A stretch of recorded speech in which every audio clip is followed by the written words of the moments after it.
சற்று முன் வெளியான முக்கிய அறிவிப்பின்படி தீபாவளி பரிசு அரசு ஊழியர்களுக்கு 3% அகவிலைப்படி உயர்வா எப்போது கிடைக்கும்? செய்தியை முழுமையாக கேட்கறதுக்கு முன்னாடி நம்ம சேனலை சப்ஸ்கிரைப் பண்ணலாம். சப்ஸ்கிரைப் பண்ணிக்கோங்க. மறக்காம பெல் பட்டனை கிளிக் பண்ணிக்கோங்க. அப்பதான் நம்மளுடைய அப்டேட்டட் நியூஸ் உங்களுக்கு உடனுக்குடன் வந்து சேரும். மத்திய அரசு ஊழியர்கள் மற்றும் ஓய்வூதியதாரர்களுக்கு 3% அகவிலைப்படி உயர்வு தீபாவளிக்கு முன் அறிவிக்கப்படலாம். இந்த உயர்வு CPI IW குறியீட்டின் அடிப்படையில் கணக்கிடப்படுகிறது. மத்திய அரசின் ஊழியர்கள் மற்றும் ஓய்வூதியதாரர்களுக்கு தீபாவளிக்கு முன் மகிழ்ச்சி தரும் செய்தி வந்துள்ளது. ஜூலை முதல் டிசம்பர் 2025 காலத்திற்கு 3% அகவிலைப்படி அதாவது DA உயர்வு அறிவிக்கப்படும் என நம்பப்படுகிறது. இதனால் தற்போது உள்ள 55% அகவிலைப்படி 58% உயர வாய்ப்பு உள்ளது. இந்த உயர்வு நடைமுறைக்கு வந்தால் சுமார் 1 கோடி ஊழியர்கள் மற்றும் ஓய்வூதியதாரர்களின் வருமானத்தில் நேரடி தாக்கம் ஏற்படும். அதன்படி அகவிலைப்படி வருடத்தில் 2 முறை திருத்தப்படுகிறது.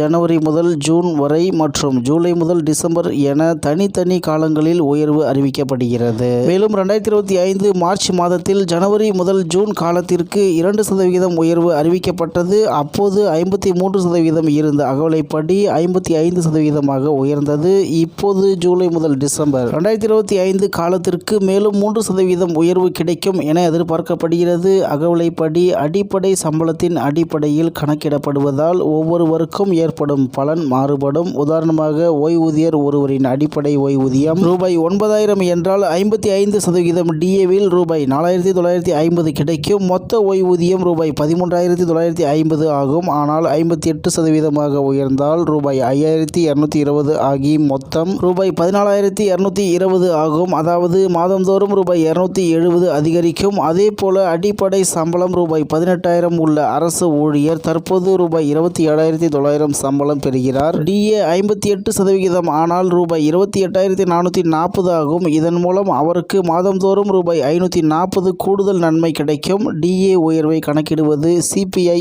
IW அதாவது consumer price index for industrial workers அடிப்படையில் செய்யப்படுகிறது. அரசின் உத்தியோகபூர்வ அறிவிப்பு இன்னும் வெளியாகவில்லை. ஆனால் முந்தைய ஆண்டுகளின் போக்கை பார்த்தால் நவராத்திரிக்கு பிறகு தீபாவளிக்கு முன் அறிவிப்பு வருவது வழக்கம். இந்த ஆண்டு கூட அதே போக்கில் மத்திய அரசு ஊழியர்களுக்கும் ஓய்வூதியதாரர்களுக்கும் தீபாவளி பரிசாக இந்த 3% உயர்வை வழங்கும் என எதிர்பார்க்கப்படுகிறது என்று தகவல் வெளியாகி உள்ளது என்பது குறிப்பிடத்தக்கது. இத்துடன் இன்றைய முக்கிய செய்தி நிறைவேறுகிறது. மேலும் இது போன்ற செய்திகளை உடனுக்குடன் தெரிந்து கொள்ள RK நியூஸ் தமிழ்நாடு சேனல் உடன் இருங்கள். நன்றி, வணக்கம்.